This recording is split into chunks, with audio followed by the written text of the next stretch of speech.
Colonel देव, बहुत शुक्रिया आपका, धन्यवाद। मैं आपसे जानना चाहता हूं कि इस घटना का मैग्नीट्यूड कितना बड़ा है और ऐसी घटनाओं को अंजाम देने के लिए कितनी बड़ी तैयारी ये आतंकवादी संगठन करते होंगे।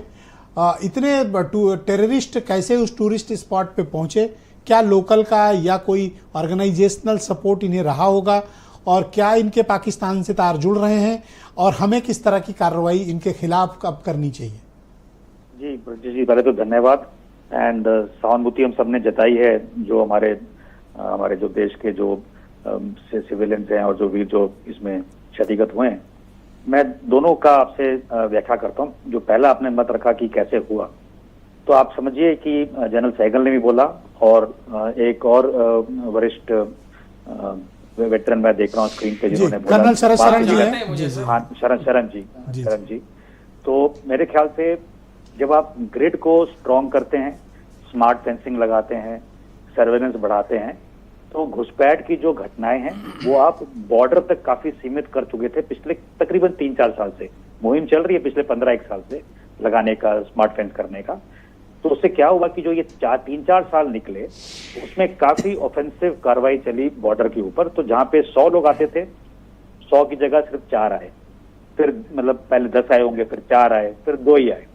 तो अभी क्या हुआ कि ये रीग्रुपिंग का माहौल होता है। मैं ये नहीं मानता कि ये 4 चल के आराम से कहीं से पहुंच गए होंगे और करके चले गए होंगे। ये सारे आए, इन्होंने अपने टारगेट्स देखे और मैंने किसी शो में और कहीं बाहर विदेश में भी चर्चा की थी। मैंने कहा था कि 2025 का जो साल है ये एक साइकिल ऑफ टेरर के हिसाब से एक थोड़ा बन रहा है कि इसमें कुछ घटना घटेगी। क्यों? क्योंकि जियोपॉलिटिकली जो हम गेन कर चुके हैं, हम ही हैं। जहां रशिया भी दोस्त है, अमेरिका भी दोस्त है, क्वाड में भी हम हैं, चाइना भी अभी बोल रहा है कि ट्रेड के हिसाब से साथ आ जाओ। तो एक जरूरी है कि कुछ घटना होगी। और मैंने 2 चीजें आइडेंटिफाई की थी। मैं तो मतलब चाहता नहीं कि मेरी काली जुबान कहीं काम भी आए। जब उरी हुई थी, उरी से पहले की जो घटना है उस टाइम के जीओसी से पूछिए, आपको बताएंगे मैंने लास्ट में जाते हुए उरी में क्या बोला था उनको, घटना कैसे घटी उसके 20 दिन बाद। बट मैं कहता हूं कि स्कूल के बच्चे और टूरिज्म, ये 2 टारगेट थे। स्कूल जम्मू की तरफ और टूरिज्म पहलगाम और गुलमर्ग की तरफ। तो मैं समझता हूं कि इसमें कोई रॉकेट साइंस नहीं है आज के सिस्टम को एनालाइज करने में। बट ये कहना कि सिक्योरिटी फोर्स बिल्कुल ही कहीं सो के पड़ी थी, चूकी पड़ी थी, ऐसा नहीं है। एक पैटर्न है, सुबह कॉन्वॉय चलती है, कॉन्वॉय की टाइमिंग है, रोड ओपनिंग होती है, छोटे रूट पे कॉन्वॉय पहले पहुंच जाती है। तो ये सारी जो प्रक्रियाएं, ये एक रूटीन है। रूटीन भी फौज भी चेंज करती है, बीएसएफ भी चेंज करती है, सीआरपीएफ भी चेंज करती है। कन्फ्लिक्टिंग स्टेटमेंट आए, मैं चाहता हूं मैं आपके समक्ष रखूं और उस पर एक क्लैरिटी और एक्सपर्ट ओपिनियन आप रखें। एक प्रश्न ये उठा कि लोकल्स का सपोर्ट होने के कारण इतनी बड़ी वारदात को आतंकियों ने अंजाम दिया। अब नेक्स्ट क्वेश्चन मेरा है, वही लोकल्स बहुत बड़ी तादाद में बाहर निकलकर विरोध प्रदर्शन आम कश्मीरी आवाम कर रही, ये भी मैंने पहली बार देखा। आतंकवादियों की खिलाफत में उतर दोनों होंगे।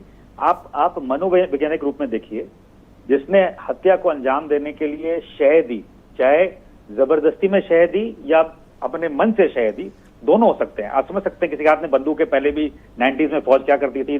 दोनों का कर्नल, ये जो प्रवक्ता है सपा के भी बैठे हैं, ये भी बताएंगे आपको। वो एक रीत रही है। जो बाहर आए बोलने को, वो इसलिए आए ब्रजेश जी, उसके 2 कारण है। पहला कारण ये है कि जो ये खुशहाली का माहौल बन रहा है, जो इकोनॉमी बढ़ रही है कश्मीर की। पहले इकोनॉमी होती थी ब्लैक इकोनॉमी, एक बजट बनता था, उसके बाद ब्लैक इकोनॉमी में गिलानी जैसे लोगों को पैसा मिलता था और हम पीस ब्रोकर करते थे पाकिस्तान को पैसा खिला के पिला के। वो हट चुका है। तो अभी इस स्थिति में जो आम नागरिक है, जिसकी चल रही हैं नावें, चल रही हैं बसें, चल रही हैं टूरिज्म में होटल चल रहे हैं, वो अपने आपने देखा जहां पे ये घटना हुई है पहलगाम में, वो एक जॉर्बिंग का भी यार्ड है, वो वहां पे बच्चे वहां पे ट्रैम्पोलिन पे खेल रहे हैं। तो आप समझ सकते हैं कि उनका व्यवसाय है, तो वो लोग आएंगे। बट मैं ये नहीं कह रहा कि अगर 100 लोग बाहर आए तो 100 लोग उस भक्ति में या देशभक्ति में या सिर्फ व्यवसाय को देख के आए हैं। कुछ लोग ऐसे भी आए होंगे कि जो ये देखने आए कि इसका इफेक्ट क्या है, उसकी क्या रिपोर्टिंग है, पाकिस्तान के हवाले में क्या बोलना है। पर दूसरा जो आपका जो प्रश्न है, जो आपका सवाल है इस शो में, वो है करना क्या है। मैं तो आपके शो के माध्यम से धन्यवाद करना चाहूंगा जनरल मुनीर का और सीएम शरीफ का कि उन्होंने ये हमको मौका दिया। इस मौके की खोज, अगर जियोपॉलिटिकल एक बंदा हूं, मैं समझता हूं कि मैं इसी की खोज में था पिछले कुछ सालों से, इसी खोज में। क्यों? क्योंकि अब मैं जियोपॉलिटिकली स्ट्रांग हूं, सब मेरे साथ हैं। कोई भी मुहिम होगी, अभी हमारी मिलिट्री की, इकोनॉमी की या कोई भी और कूटनीति का तरीका हम अपनाएंगे, आप देखेंगे किस तरह से सुषमा स्वराज जी के टाइम से हमने मिडिल ईस्ट में कटार और इन लोग जैसे जो देश थे उनकी जो पैसे की आमदनी थी पाकिस्तान की, आप क्या हिमायत करते हैं, डायरेक्ट एक्शन या हमको डिप्लोमेटिकली या फिर? सब होगा, आप चिंता बिल्कुल ना करें, परफेक्ट, सब होगा। पहले एक कंसेंसस बिल्डिंग है जो हो चुकी है मोटा मोटा, उसके बाद ये जो 4 टेररिस्ट घूम रहे हैं, आज में देश की मांग ये, मेरे को ट्विटर पे लोग लिख रहे हैं कि ये चार को मारना चाहिए, 4 को नहीं मारना चाहिए। हमने इसकी पूरी सोर्सिंग, फाइनेंस, मास्टरमाइंड, इनके पापाओं तक पहुंचना चाहिए सर, इनके बाप लोगों तक पहुंचना चाहिए, सब कुछ होगा। All is fair in this war, all is fair, Afghanistan is fair, beyond Rawalpindi, north of Pakistan is also fair, so we don't have to worry. But ये जो अपॉर्चुनिटी है ये गंवाना नहीं चाहिए, मेरा ये मानना है कि हम नहीं गवाएंगे। Exactly. जो पॉलिटिकल डिटर्मिनेशन ये जो आपको बढ़त मिली है इसको हमें बिल्कुल निर्णायक